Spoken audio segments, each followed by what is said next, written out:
Well, hey families, thank you for taking some time to watch this video about our upcoming trip to Costa Rica. I just want to give you some details about this video. Sometimes we give information out in an in-person meeting, a drop-in style meeting, but this year I'm just sending you a video and I want to make myself available. So if you guys want to meet, want to ask questions, or have anything that you're wondering about for the upcoming Costa Rica mission trip, we can meet and we can talk about those things. But I'm going to give you all the details you need right here, and then I'll be able to point you in the direction of how you can apply and how you can continue to pray about if this is a trip that your student wants to go on this summer. The first thing I'll tell you is we're going back to Costa Rica. This is a partnership that our church has had for a really long time, and is a partnership that our youth ministry has been participating in for at least the past few years. And so it's been a great joy to do that. We partner with Melanie Wilson, who's married to Jim Wilson, and they've been sponsored missionaries to our church for a long time. And then we also partner with Pastor Hugo.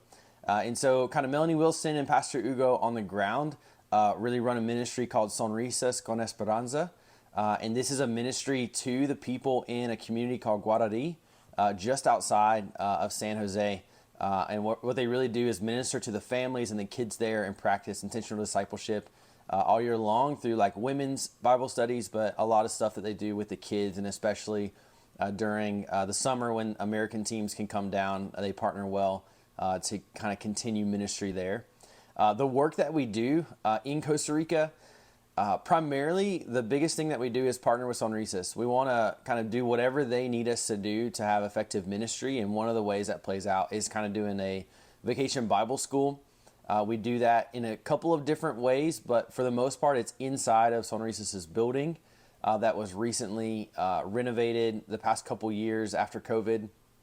And we do a VBS there for young kids, for elementary age kids, and even last year we did a day for some of the high schoolers or underclassmen in Guarari, for those who were willing to come out. And so it was a ton of fun and a lot of energy, a lot of work that students do, that they actually prepare and develop the content for that VBS. And so one of the things your student will be doing if they go on this trip is preparing a lesson and a craft and a snack and all those things for the kids there at that VBS. We also do some other stuff with Sonrisas. We typically will go and deliver food to families in the community. These are families that are connected with Sonrisas all year long, who maybe help and volunteer there or attend their Bible studies, and they're maybe just having a hard week or a hard month. And so we'll spend some money and deliver food to them and their family. And our students enjoy that. It's one of the best things that they get to do, I think, is to step into these people's homes. What kind of shack or home it is, but step into that home and deliver food and pray with them. Sometimes we may just go to homes in the neighborhood and just pray with people. We don't have a gift or food to deliver, but maybe they've asked Pastor Hugo or Melanie for prayer, and so our teams will go in and pray for them. And that's a kind of a big thing that we do. Some mornings we just kind of hang out in the park or the area where they play soccer, just to kind of ramp up interest in Sonrisas and talk to kids and hang out with them. But really all of our ministry is focused towards partnering with Sonrisas and whatever they need us to do to have effective ministry there in Guarari. So Costa Rica is a long way away, so obviously I think you know this, but we'll be flying. Typically we fly either out of Charlotte or Raleigh, and we usually aim to have a direct flight, no layovers, no weird hang-ups in other airports. And so ideally we go for a direct flight depending on how the cost. And so sometimes that means we drive to Charlotte in order to get those, and we provide transportation from the church to the airport and vice versa. We fly out on Saturday, June 29th, and we fly back on Saturday, July 6th. In country, we travel almost solo by bus. We don't really travel any other way other than bus. Sometimes we're walking a little bit of a distance, but for the most part, we've partnered with a local bus company that Melanie has great connections with. Randall has been our bus driver for the past couple years and kind of coordinated a lot of that. He's a great Christian guy who's a husband. He's got some kids, and so sometimes they're hanging out with us too. But so he usually drives us. We have a bus big enough for our whole team to go in one bus, and that's kind of, they pick us up each morning. They take us into ministry. They pick us up in the afternoon. They take us back.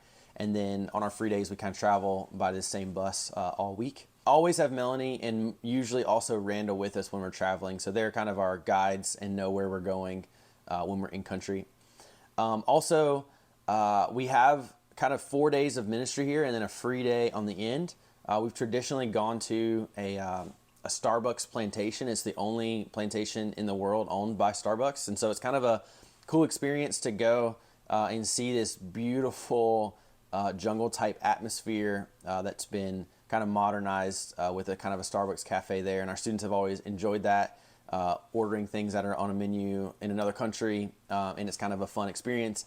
And then kind of out near where that Starbucks plantation is a waterfall garden that we get to go through.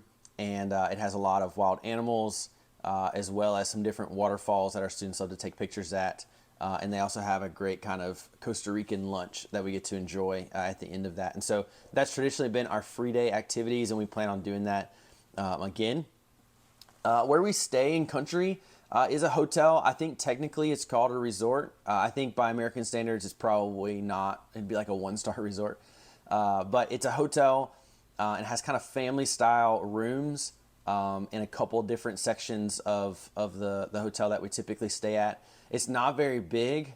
I think when our groups go, we probably have about half of the hotel itself, of the rooms that are available to us there. And then they also have a pool that we can swim in. It's not heated. It's very cold and it's very uncomfortable at times because of how cold it is. But students always swim and always enjoy that or during their free time in the evenings. And then we also have a really large outdoor kitchen that we use. It's covered, but it's kind of open walled. And so that has a couple of refrigerators, a stove. And so our students will be preparing a meal every evening for their team. They'll kind of break up into smaller teams and prepare meals together. So it's a ton of fun. The hotel also provides us with breakfast that we get to eat, kind of a Costa Rican breakfast before we head out. I also say this about the hotel. It's really safe.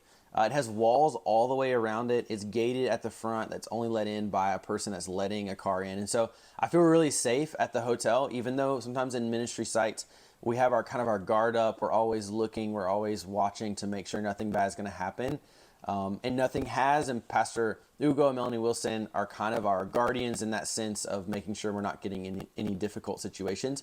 But it's nice to come back to the hotel where there's walls up, where there's a gate, and our team can kind of let their guard down a little bit to be able to relax and enjoy the evenings before we head back out into ministry the next day.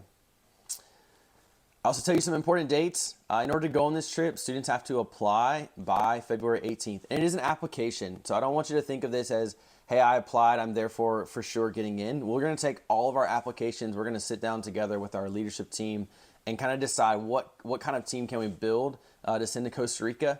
We can only take 20 people. That is the max that we can take on a trip like this. And so if your student can't go, it will be okay. We're going to try to give preference to maybe the upperclassmen who made this maybe their last year that they are eligible to go on this Costa Rica trip. But just know they should apply. We'll take everything into consideration and kind of build this team out for this team going to Costa Rica. Those applications are due February 18th. There's also 4 pre-trip meetings. So listen, these pre-trip meetings are not optional. They are required. They are mandatory for going on this trip. The reason for this is that students will be preparing all of the things that they'll be utilizing on the trip. And so if you look at those dates and you say, man, my student's going to miss 2 of those pre-trip meetings, I'm not being mean. I don't want to be difficult to work with, but it would be better if they didn't apply to go on this trip, because being at those required meetings, it is required. It is mandatory. So make sure you're looking at those at the first Sunday in March, April, May, and June. So there's 4 of those that are required for students to attend in order to go on this trip. There's also a pre-trip meeting 1 week before departure, and that's one that parents will need to go to. Those first 4 are just for your students. That last one is for parents and students to attend. That'll give you any final details, going over any final things, and will also be when that final payment is due. This trip costs $1,900. I'm not gonna lie, that's expensive even for my family to think about something like that is a little bit overwhelming. But we will teach your student how to raise support for this trip, how to send out support letters, how to find people who are willing to donate to their trip. And so that will be a big part of our first pre-trip meeting, is teaching them how to do that. And if you need help with that, if your family is like, man, we really struggle with finding people to send to, talk to me. I would definitely point you in the right direction of people in our church who want to donate to students' trips and who are willing to financially invest in the ministry here. So I'm also going to link to the bottom of this, a link to our info packet. That has everything that I've just talked about in that info packet. You can print off, you can hold in your hands, you can be praying about and thinking through. To apply for this trip, there's also going to be a link in the description of this video. And there's also a hyperlink link that you can click if you have that info packet digitally for you to be able to apply through a website called Managed Missions. So that's going to be important. Apply by February 18th. That's the last day we're accepting applications. We'll reach out to you soon after that to let you know if your application has been accepted into the team. And we're looking forward to going to Costa Rica. This is our third year going back and partnering with this same organization. Effective, successful ministry has happened every year. It's such a beautiful thing that we get to do as a church, and it's an amazing experience for your student. If you're on the fence, you have questions, come talk to me. I'd love to chat a little bit more about what that looked like for your family. You can always email me, alan@cccpinehurst.org. Anyways, thank you guys for watching this video, and I hope to connect with you soon.